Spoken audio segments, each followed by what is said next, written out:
So it's time for a little more Dokkan yapping, and today we're going to talk about Dokkan Twitter, do a little recap of this week's content, and just sort of surmise what's happened this week, what's most interesting, and we're going to start with the truth tweet, which says that the current Dokkan Twitter is the worst ever version of any Dokkan social media.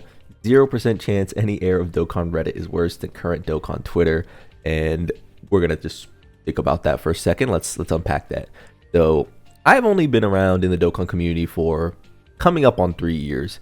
And in that time, I've seen people say that, well, the Dokkan Twitter isn't any more toxic or delusional than any other fan base. And one thing I would say, if that you're new or returning, maybe you don't pay that much attention, maybe you just only recently started paying attention to things like Dokkan Twitter, is that Dokkan is kind of interesting in the type of people it cultivates. On this channel, I try to be very level-headed, very reasonable. I don't really do bait tweets. You never really see me post something that's like, is he top 5? Is he terrible? Is he actually the best? Like, I don't care. And hey, maybe as a content creator, that's where I'm lacking. Maybe I should be a little more shameless. Maybe I should make every one of my titles, whoa, he's the most broken character ever. And then when he's bad, I'll go, oh my god, he's so shit. I told you so. But really, I kind of just look at characters, and if they're mid, I tell you they're mid. And if they're great, I tell you they're great. And if their design sucks, I tell you their design sucks. And, you know, much to my detriment, really, because it way more beneficial to do the other thing. But in this case, we have the Truth, who famously says that he likes poking the bear. You know, he goes around, he'll go on Twitter. I think he had a tweet the other day that was like, you know, I think I'm just 100% a troll now. But also, one thing I noticed about him is that he likes to make posts saying that, you know, people say he's arguing with ghosts. And you can't have it both ways. You know what I mean? Like, you can't be the person who's poking the bear or troll and then fall back on, why doesn't anyone listen to me? I'm trying to make points and I'm arguing with ghosts all the time, idiots. And it's like, well, you're inciting them. You know what I mean? So let's just look through what people think of this, and then we'll move on to other things that are more prevalent. So we got Super Saiyan 4 is gonna save us, King, make Twitter great again. Oh my god, we're red flagging out here. I mean, who is at the helm? Who is the Elon of the Dokkan community here? Really? No hate. Fully agree. Besides that truth, you do those hot take videos. You see the statements out loud. Now I have to play a game in my head trying to guess what the take is just based on your answer. Yeah, even worse than post LR is Buhan. You were. If there was a Bumhan, really? That's my goat. Or any iteration of Dokkan Twitter any day of the week. Reddit baiters at least get downvoted to hell, so you know you don't have to pay attention to them. This is very true, and this comes at the cost of, like, essentially Twitter's current landscape, which is that everyone is just like super radicalized and insane. This is what I was gonna get to. Is that it's because you're the person running it. And I hate to be that guy, but it's kind of true, right? Like, it goes back to the thing I was saying, where if you spend the majority of your Twitter time riling up people, and you are by far the biggest account, what do you think's gonna happen? You know, Twitter just becomes a field of baiting. Wait, I wonder if I can find the tweet here that's like, yes, people are so hard, you have to doom post about it every 2 days. And then, like, you know, I mean, you know, this is talking about Vector, right? But it's just funny, like, you know, the Truth reposted, right? So it's just like, if you incite it, you shouldn't, people. yeah, Vector, because Vector is a Festival of Battles, right? Liker, right? Yeah, if you incite it and then it happens, you can't be like, wow, it's so bad now. It's, well, yeah, duh. Like, you're revving up people. Even when I talk about Festival of Battles, right, I said, it's kind of an event that doesn't hold water design-wise. I think they'll play into it a bit. I don't think they'll release another. I just think they're just going to have it sit there for the year. But as far as, like, units releasing for it, you don't need help figuring out who's good for Festival of Battles, because it's extremely obvious who's good for Festival of Battles. Every time a character comes out, we go, that stacks, you go, no duh. And I saw when it came to, like, Bardock or something, Truth was like, oh, no, duh, right? Of course he stacks. And it's like, well, yeah, of course he stacks. Like, you you don't have to question who's good in Festival of Battles. It's really obvious. Like, I'm just going to return to this point. Do you think Namek Vegeta is a very good character? No, you don't. You know what I mean? But that said, that just comes with the issue of Dokkan not having very good defined guidelines. Even at the best of times, I think the best event I've ever seen released in terms of genuine game balance, genuine difficulty, and decision making was the Goku and Frieza event. I actually don't think Dokkan has ever released an event that is that good in terms of its red zones or its supreme battles. But the battle hardened events, and I know there are some people who bat for this, the battle hardened formidable foe events are the other ones who, and I've said this, that are extremely tight in design. But let's talk about Bardock. So Bardock is a character that's turned out to be pretty alright. He is certainly getting overstated in what he's up to a bit. And why is that? It's because people only really post clips of him on this turn, and then they go, do you think he's good? And it's like, well, yeah, I mean, if he's in formidable, or if he's in Festival of Battles and he presses his button, and then you take a screen cap of his stats, he looks pretty good. Outside of that, I think he's just serviceable. He has the issue I always talk about, which is that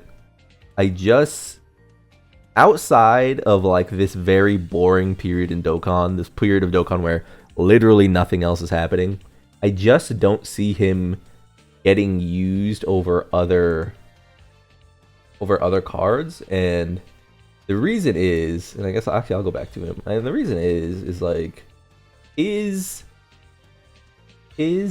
competition is extremely high and his categories kind of suck. So it's like you just fill out so many teams with characters who do his job better in like the other events, like Formidable Foes and the Red Zone, that you're kind of just relying on him for Festival of Battles, which is fine, but I think he's a success. Let's just say that. I think Bardock is a success. He's by far and away the best Bardock character, but one thing I want to talk about when it comes to Dokkan is I don't get why Bardock is a character, or not. It's not Bardock. I don't get why free-to-play characters in Dokkan Battle are seen as transcendent when they're okay. Whereas, like, I feel like other gacha are a lot more strict on what they're willing to call, like, great. Dokkan Battle has this weird culture around it where, because free-to-play units are typically so bad, that anytime they're even runnable, their ability is overstated completely. Just to say, by the way, I hate this dude's design. Time Travelers is just so shit. I really wish he wasn't doing this. I really wish this damage reduction wasn't just 30% when it's conditional. You can say that, you know, it's great design that they added transformation boost. I don't really think it is. I think it would be great design if they made him a more... Here's the thing. They added transformation boost, and then they gave him 30% for Festival of Battles, obviously. Because you don't want him having more than 30% damage reduction because he stacks. That said, he doesn't stack a ton. He stacks greatly on one. He stacks only 30% on the other, right? Which means he ends up stacking worse than the best stackers in the Festival of Battles. While he is pretty good for it, especially for people who might not have access to fusions, he is by far and away not this like Omega character who was released for the event and is now just like clearing it, right? He's just a nice option. I just kind of wish that like guard for 4 turns, but like 30%. Like if you're going to make a character who is kind of themed around just helping you with Festival of Battles, I would like them to commit rather than leave us sort of hanging with like a character who's like just okay. Because I don't, and this goes back to my like expectations with free-to-play characters. Because I come from a gacha where free-to-play characters can be some of the actual best unit in the games, when Minato makes a tweet that's like, you know, Bardock is in top 10 discussions, it's like, is he though? Because if you say a character's in top 10 discussions, what you actually mean is he's not. You just kind of like you're hiding the lead. You're baiting the lead, right? You're saying that, oh, in theory he could be, but you don't actually mean that. And that is sort of the overall issue with like where Dokkan is currently, because there are people who are hyper fixated on festival battles right now, right? And which means they're not hyper fixated on this, they're hyper fixated on this, right? And it's fine to value festival battles, I think. I don't think there's any reason to not value festival battles, which is like the other side of the extreme people are on right now in terms of this Dokkan civil war. It's just that because its difficulty is essentially time, and content creators are the mouthpieces of the community, they value inherently from an event that they can milk, like Festival of Battles, because it creates YouTube optimization, you get a bunch of time, with people watching, and so on and so forth. The best thing for this channel, if I was to actually like go balls deep and ignore this like feeling of just like, oh, I'm just gonna upload when things are relevant, things are interesting, rather than just when or just update like every single day, do a video no one cares about, and you know, whatever, is that I would just post Festival of Battles. I would just post, you know, hour-long me and Festival of Battle just ripping it. And I would post it every single day, and you'd look at me like, what the hell is this, right? Because you don't want to see that. But the other side of that is that, you know, those people are the people with the fandom, so their opinions are going to be like regurgitated, despite like not taking in the full scope of what is actually happening here, right? Especially with someone like, you know, Minato, who's very active on Twitter, Truth, who is constantly inciting fights in the Dokkan community, like literally, you can see it. You can't deny that he is, like, you know, makes a big stink about private servers, and then uses a private server every single like release after that. Whoa, I wonder if that drives engagement, you know what I mean? And it's like, you know, you could say like, oh, but he has to, it's his job. Well, try not taking like moral stances then, you know what I mean? Don't grandstand if you don't actually have like ethics. But yeah, I think all that is a long way to say that this character is okay. He's pretty good for what he is fashioned for.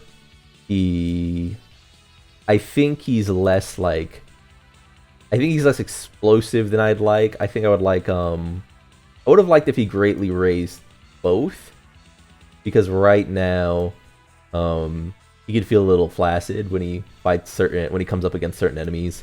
That said, is he like objectively a good character? I do like him more than Demon King Piccolo, which is an interesting thing to say, because Demon King Piccolo is a character who is supporting, but obviously Demon King Piccolo essentially has no team, whereas, I mean, it is like the other funny thing about this character, this Bardock, is that like he doesn't even have like a real team either. He's just kind of run on the 180% of the pure Saiyan lead of the fusions, and so he'll be even better at some point, right? You know, hopefully. But for now, I just consider him an okay addition who, I mean, he's good for free-to-play players for certain. Like he's fine for me, but I don't see the fanfare around this character lasting more than the, you know, Golden Week. I think when Golden Week comes, we're gonna forget about this character existing, and we're gonna stop having these conversations, because that's what happens with every single free-to-play unit that has existed in Dokkan since I've started playing. Is that a free-to-play character that comes out is actually okay. You use him for like 2 weeks, and then no one talks about him anymore, and you know, the cycle of bait continues, right? But yeah, farm this up if you haven't. If you're free to play, if you're a low spending player, farm this up, because he is useful right now for festival battles. He might be able to help you, especially if you need an extra slot in. As far as who he replaces, I would probably replace. I feel like oftentimes I have a hard time getting stacks onto AGL Goku, Super Saiyan 4 Goku. So if you didn't pull him, he's a nice replacement for that character. If you don't have Namek, Goku's a nice replacement for that character. He's just like a wall, a defensive wall, and with a strong defensive active.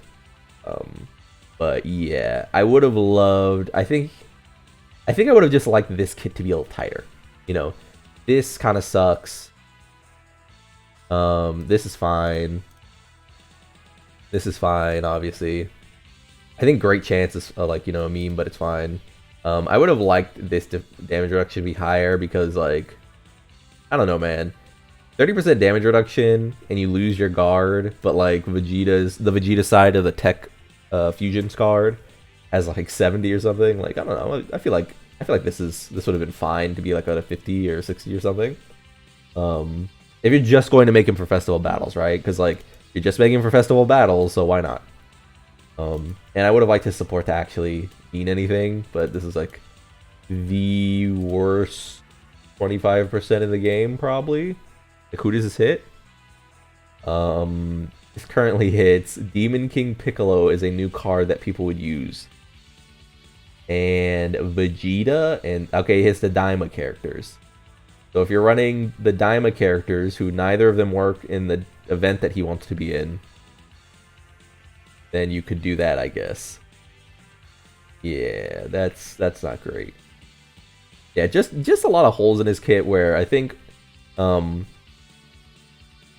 don't know. I think he's a character who's fine, but he is badly designed. Does that make sense? Like, there's just a lot of text on his character card that literally doesn't mean anything.